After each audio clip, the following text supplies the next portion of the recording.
Hi, everyone. It's 12:30 Eastern time anyway. Eastern Daylight or Eastern Savings Time. That's where we are.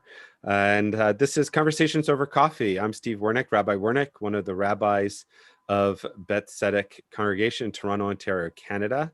The reason why the time zone is so important today is that my guest is coming to us live from Israel. So he's 7 hours later than we are. Please welcome Mitch Chupak, who is the Director of Development for the Jaffa Institute for the Advancement of Education, otherwise affectionately known as the Jaffa Institute. Hi, Mitch. Welcome. Thank you. How are you? Great to see you. I'm doing great. Just for transparency's sake, I should say that I've been involved with the Jaffa Institute in some way, shape, or form since 1996. So it's been a few years already. This is one of my favorite tzedakahs in the world, and you'll find out why that is. And recently, my daughter Ziva, who made Aliyah, happened to get a job with them as well. And so my daughter works for the Jaffa Institute part-time as their data systems manager. And of course, as a father, you're always great that it's always glad to know that your kid's got a job. It's even better when you know the organization that she's working for. So for transparency's sake, we just wanted to put all of that out there. But let's jump right into this. Mitch, the Jaffa Institute is, unfortunately, I think, one of the best kept secrets in all of Israel in terms of social service organizations. Begin by giving us a little bit of the history of what it is, what's your mission, and how you started. Great. First of all, I want to say thank you so much for hosting me. I miss seeing you in person, so this is wonderful. And I hope that everybody will be healthy. We'll all get through this very quickly, and we'll get back to regularly scheduled visits, both here in Israel and in Toronto and the States. The Jaffa Institute was founded in 1982 by Dr. David Portowitz, who's a doctor of social work. He's also an ordained rabbi, and also by Zonek Shacham, who was a very top commander in the Israeli army, one responsible for releasing Jaffa during the War of Independence and many other things after that. And after he finished the army, he decided to go back to Jaffa, to the slums, and try to help the people in this community to raise them up. He had met David, who was running programs in Jaffa for children, and they got together and decided to create the Jaffa Institute. And Zonek had been coming to Israel coming to Israel with groups from the States, predominantly for educational tourism. And one of the things, he bought a group from nonetheless Philadelphia, your old stomping ground. And back then they were all young young leadership group. And they raised $50,000 in Philadelphia. And that's what started basically the Jaffa Institute. We had then 50 kids, $50,000. Today we've grown to serving around 6,000 people with an annual budget of 35 million shekels or 10 million US dollars. I'm not sure what it is in Canadian, the difference of the dollar. And we have 40 different programs that have been developed over the years to break the cycle of drugs, poverty, crime, and deprivation in this slum neighborhood. And now it's expanded to other slum neighborhoods throughout central Israel. And to make sure and ensure that each kid has the equal opportunity to succeed in life as kids have in better neighborhoods. That's our purpose. We do this through educational programming, social services, after school programs, summer camps, a whole long list of many different things. Yeah, I'm sure that when most visitors to Israel from the diaspora go to Jaffa, they're going to the port. They might go to Dr. Shakshuka. Right. Let's go. I'm ready. But when you only enter Jaffa from the border of Tel Aviv and on the beach, you don't really understand what Jaffa is. Jaffa is one of the poorest cities in all of Israel. Tell us a little bit about the circumstance in Jaffa. Who lives there? When you talk about poverty and drugs and so forth, why is Jaffa one of the unfortunate centers of that kind of activity in Israel? I think it's important, before we talk about the success of the Jaffa Institute, what is the context in which it operates? Well, Jaffa itself, as we all know, or if you don't know, Jaffa is a 4,000-year-old city. There's so much history and Bible that came through Jaffa. And in earlier days, in modern history, before the state was created and during the time that the state was created, when there was, during Aliyah Bet, there were many Jews that came from North African countries that came to the land, and they were settled. They were given a tent, maybe a mattress, a pot, a magevet, a towel, and said, go make your life in Jaffa in the sand dunes. Many of them sat there, they waited for something to happen. Growing up, their kids didn't have the ability to really stay in school because there was no food on the table. So the parents would not keep them in school or whatever schooling there was, and send them out to work, send them out to bring some money, a lira home at the time, it's now shekel, and put some bread on the table. And throughout the years, the kids grew up. They never made it to finishing high school. They went to the army after Israel, of course, became a state, and so on. They got jobs. If they got jobs, they had kids, got married, or they got married first and then had kids. And basically the intergenerational poverty kept going.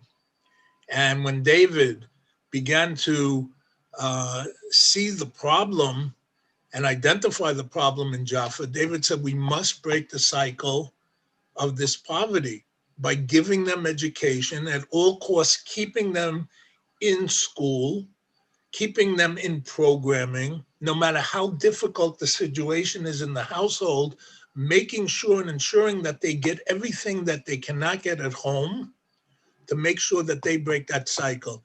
Remember, these kids are the future of Israel.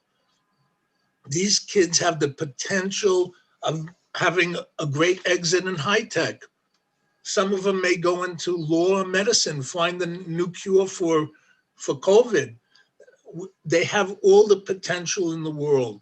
They just did not have the ability of expressing their potential while they're living in a family that cannot put food on the table, that doesn't have clothes to put on the kids' back or sneakers on their feet. So this has gone on intergenerationally, and Jaffa Institute came along to break that cycle and ensure that these kids get the best education, get the best counseling, get the best direction. Summer camps. We know kids in North America go to summer camp. It's a regular thing. These kids don't have playgrounds in Jaffa, so they'll be on the hot streets of Jaffa during the summer, and it's very, very hot here in Israel. So what are they going to do? They'll get in trouble. So Jaffa Institute ensures that hundreds of kids every summer are going to summer camp. They're having fun. They're going swimming. They're getting a hot meal. But it's also a structured environment where they continue certain educational programs and therapeutic programs if they're in our after-school programs. So many of these kids are getting round-the-year program.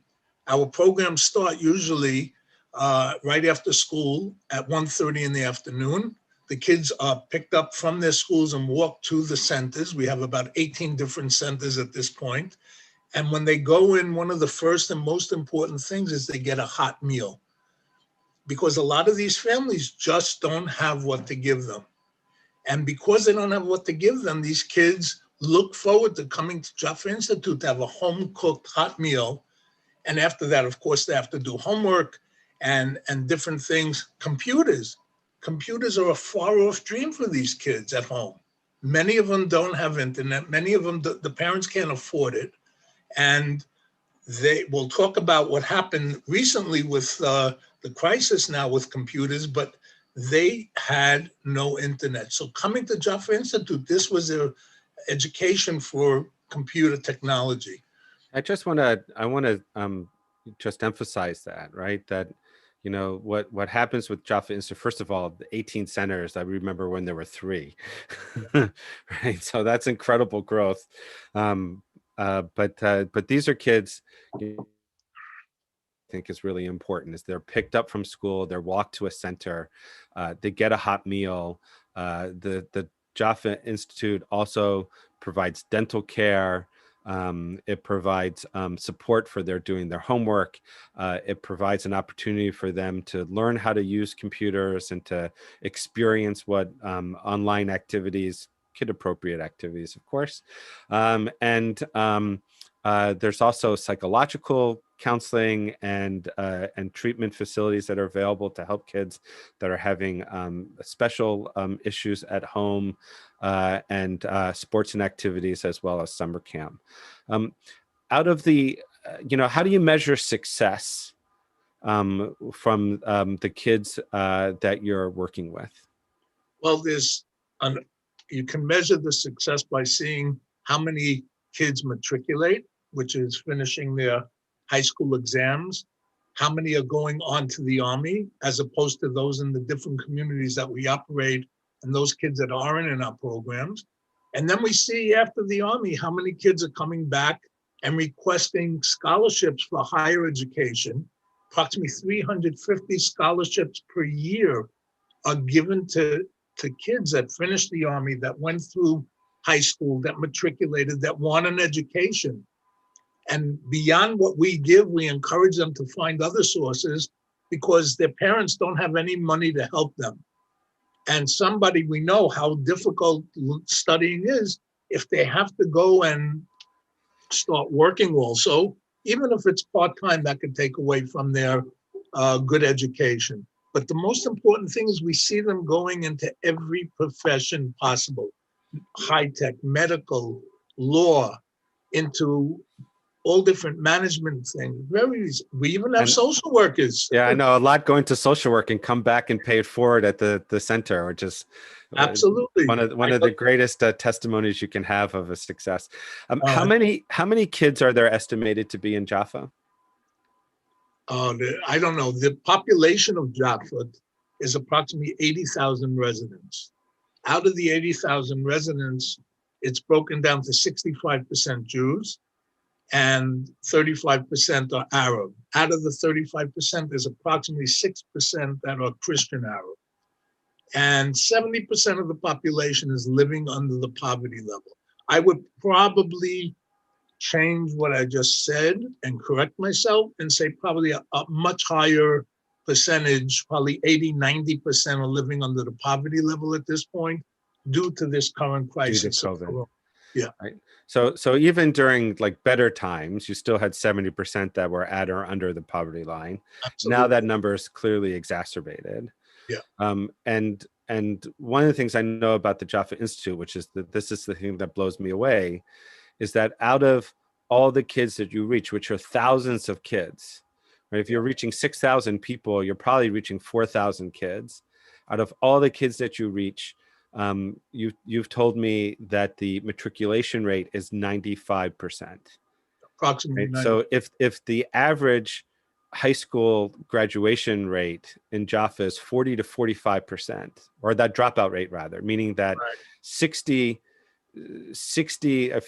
to 60% of every kid in Jaffa will graduate high school. What the Jaffa Institute does is the kids that it impacts, 95% of them will finish high school.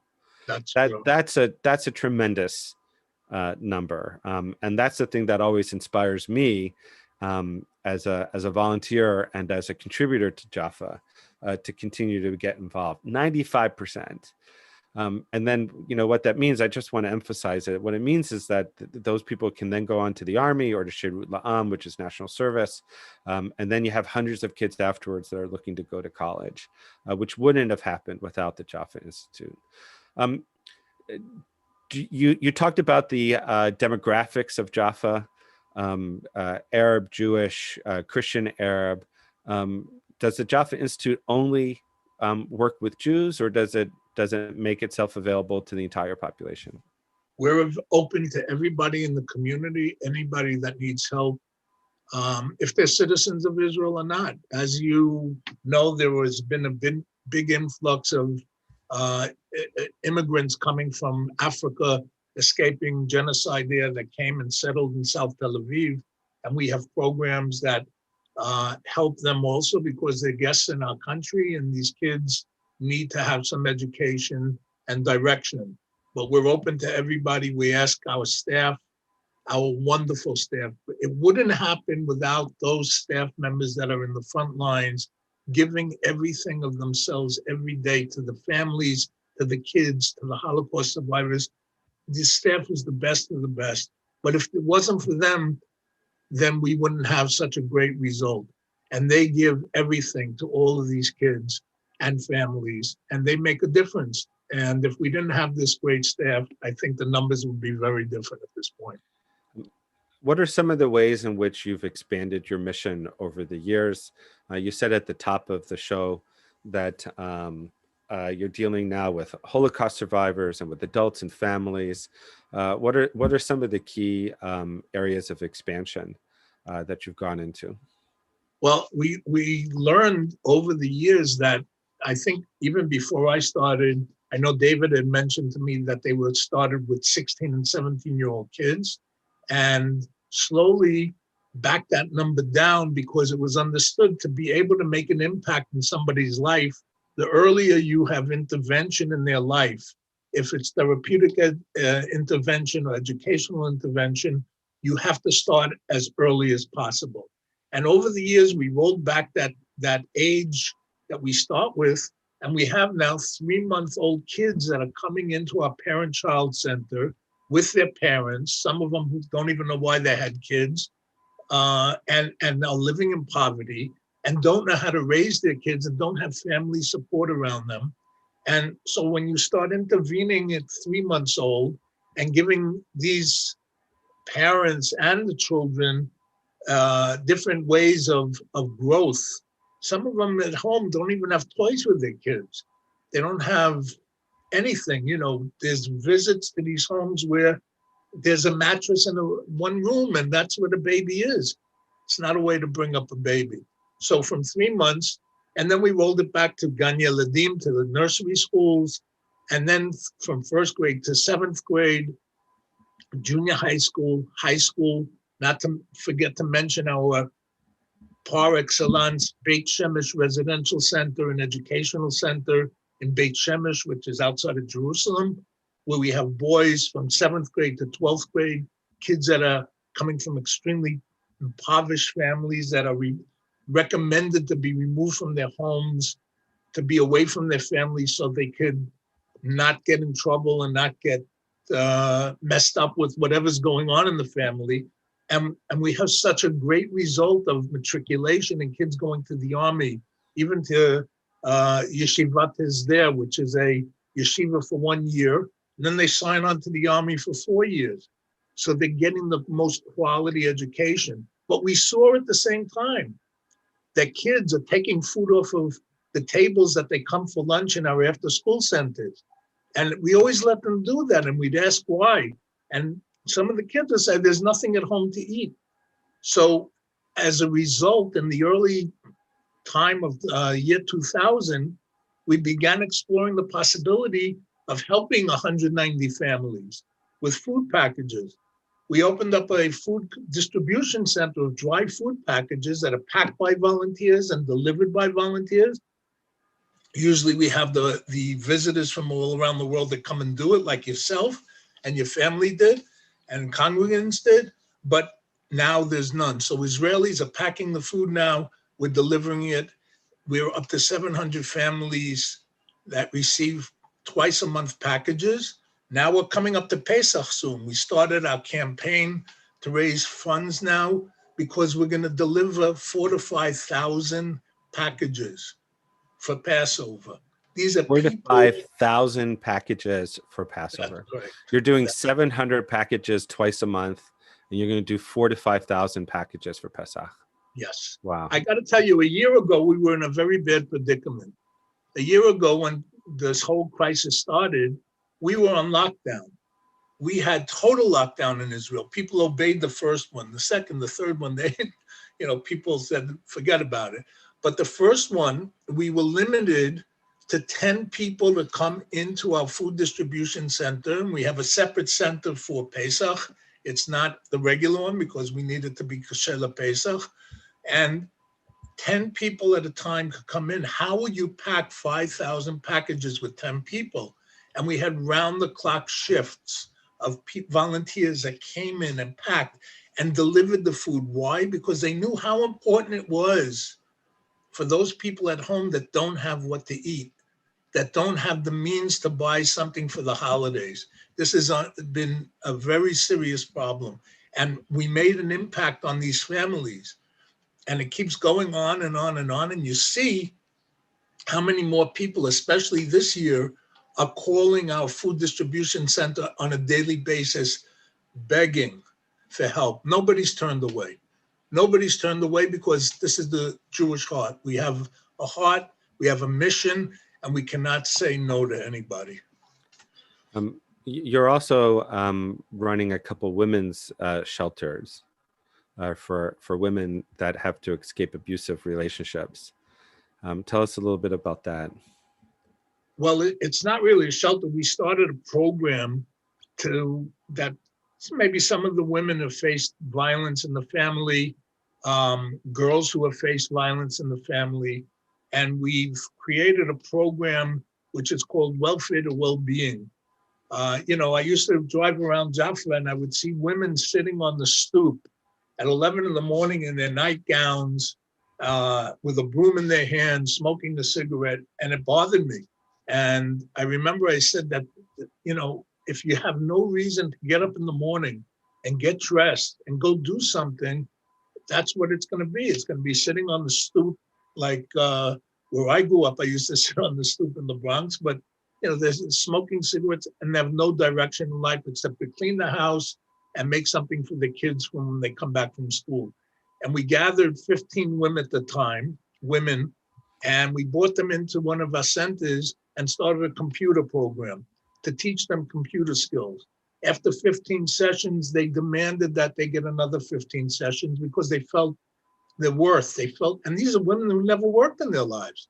And that's the history of where we went into the Welfare to Well-Being program today, which has 60 women a year going through a very intense managed program, giving them the tools they need to come off of welfare, to learn certain skills, to get the self-security that they need to go out into the world and say, I'm ready to work. We had people that were trained in telemarketing. And after they graduated the course, they came back months after and showed us their pay stub. And they said, you're social workers, you're not making this much. Why don't you go and work in telemarketing? We're making a fortune. They're making good. But at the same time they were telemarketing, they were doing some fundraising for us. And people on the phone would object, say, all you nonprofit organizations are the same. And they would say, hold on there. I'm a recipient. My kids are in the programs of the Jaffa Institute. I receive food packages. I'm here in a training program to get off of welfare and go out and get a job. So don't tell me that this is a fake thing. For everybody, it's real.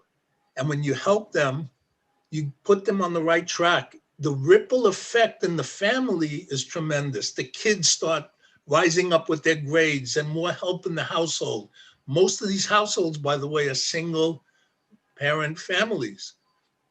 And the mother cannot do it all. But there's a great success. We have special programs for girls who may have been through abuse. And there is family abuse, and we have special programs for counseling and a more donate for them that gives them the support services that they wouldn't get in school or they wouldn't get anywhere else. And they're great successes. I'm going to share some pictures now.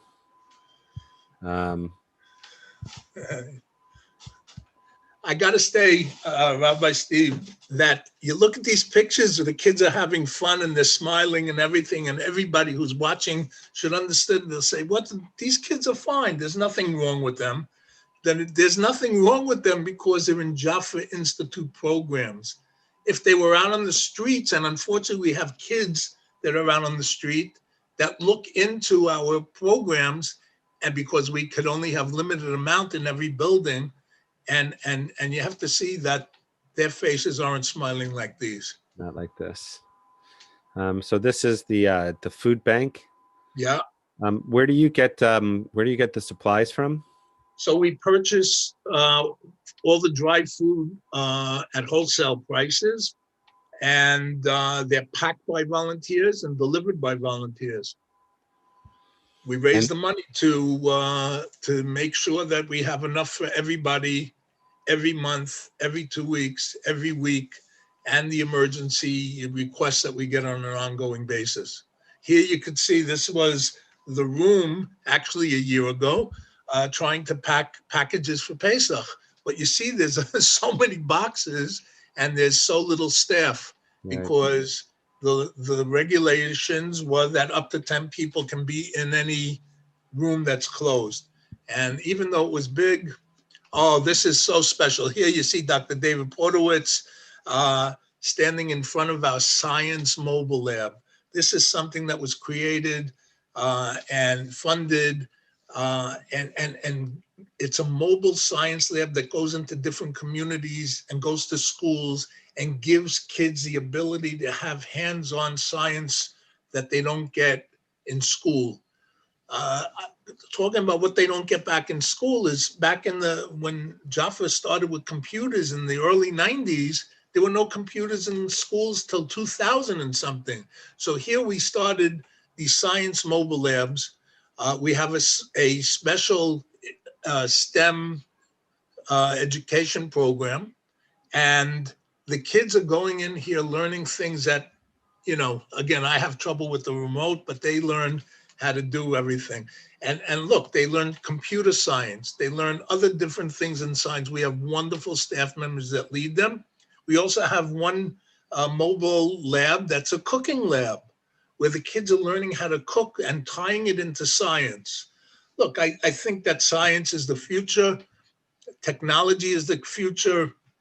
I always say that the kids of today were born with Intel chips in their brains.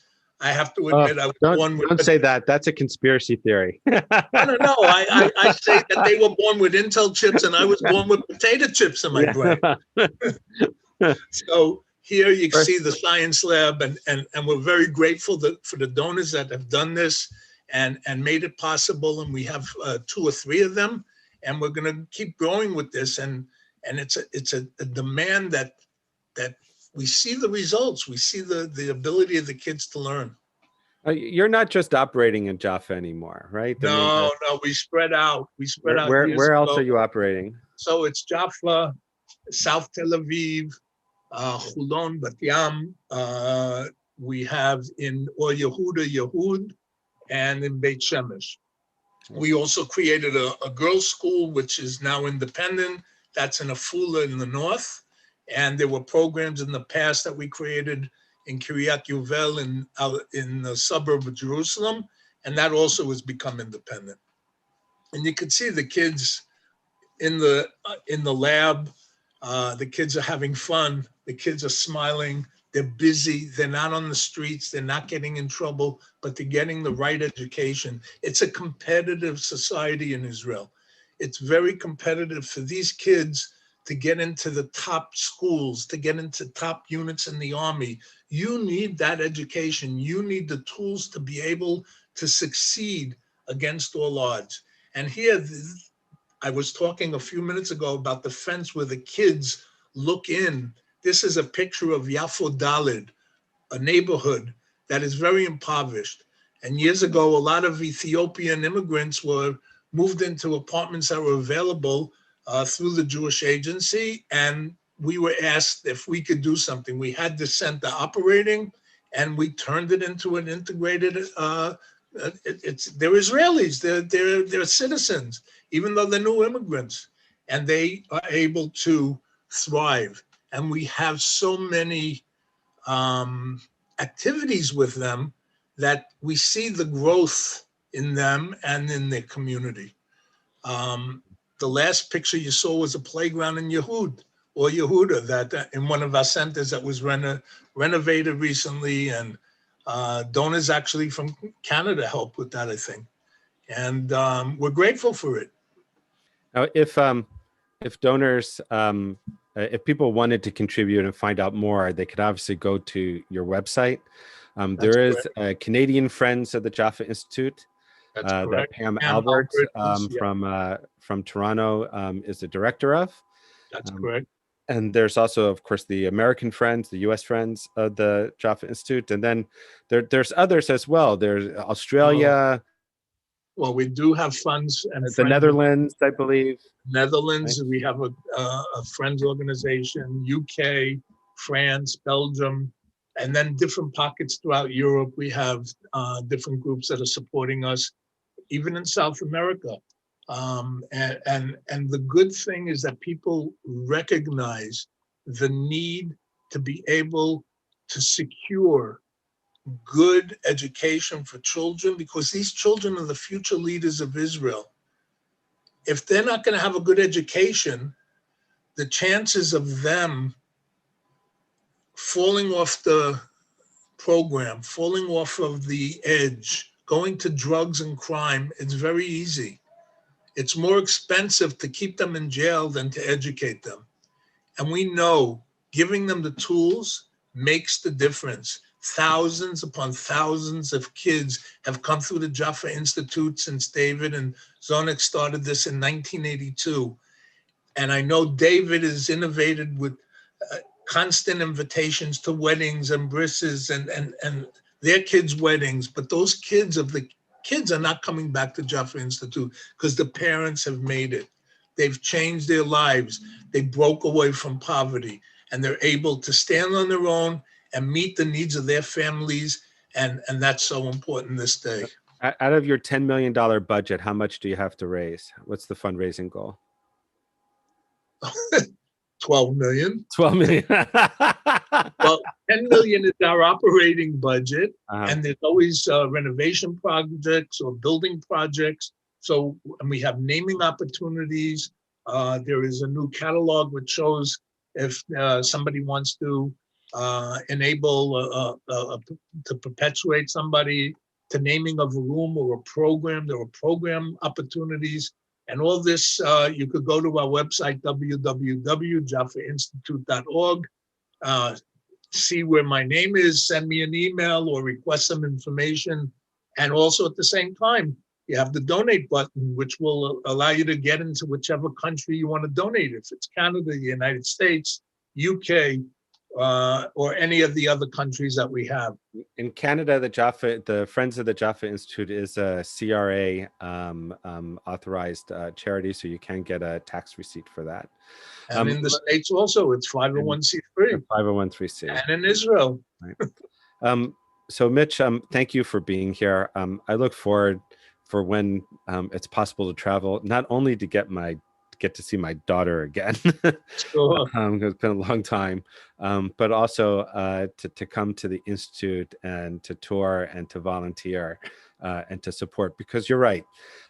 For any society, if you don't deal with the most vulnerable of society, which of course is one of the greatest mitzvah of our people, constantly we're told over and over and over again that we should take care of the orphan, the widow, and the poor, because God brought us out of Egypt, and we were brought out of Egypt in order to create a just society. And there is no just society if the vulnerable are allowed to remain vulnerable.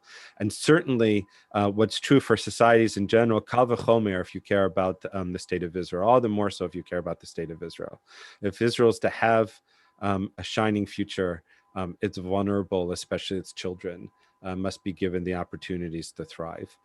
What I love about the Jaffa Institute, what I've always loved about the Jaffa Institute, is the openness to come and get your hands dirty doing this work, meet the kids, meet the families, interact, and to know that the kids that you reach 95% of them are going to finish high school and go on. And there's no future in Israel if you can't do that. So kol hakavod to you, to David, to everybody that's doing the work, and certainly encourage people ways in which you can connect, be cared for, celebrate, find meaning and purpose.